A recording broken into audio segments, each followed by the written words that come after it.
May mga unit din talaga guys na kahit unang kita mo pa lang malalabat first sight ka na. Gaya na lang itong 2019 Ford Ranger Wild Track 4x4 na to na dinayo ko pa dito sa Tagaytay. Actually guys, first time ko makarating ng Tagaytay.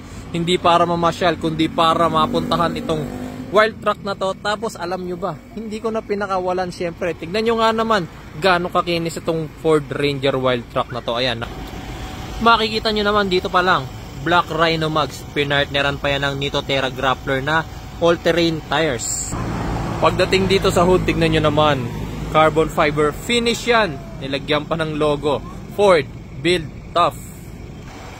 Syempre, pinartneran na rin ng fender flares, tapos pinalitan ng mga accessories, kahit yung signal light ng kanyang side mirror, pinalitan na rin yan mga bossing. Dito pa lang sa labas, napakatindi na nung kanyang mga decals. Ayan. Taillight niya, pinalitan na rin. Napakaganda, diba? Tapos syempre, meron na rin tayong roll cover dito. Dinagdagan pa ng garnish dito ng Ranger. At syempre, yung kanyang tow hitch. Dito sa likod, syempre, bumagay din yung nilagay na Ford mud flaps dyan. Ayan, oh. Pagdating naman dito sa loob, lalo kang maa-amaze. Makikita ninyo, grabe, napakasariwa. Upuan, napakaganda guys, diba? Sariwang-sariwa, manibela, sariwang-sariwa, cambio, sariwang-sariwa, 4x4, naka-carbon fiber finish na rin yan. Napakaganda pa ng kanyang upuan. Ayan, napakaganda ng interior mga bossing. Pati yung mga accessories na to, nilagyan din ng carbon fiber finish.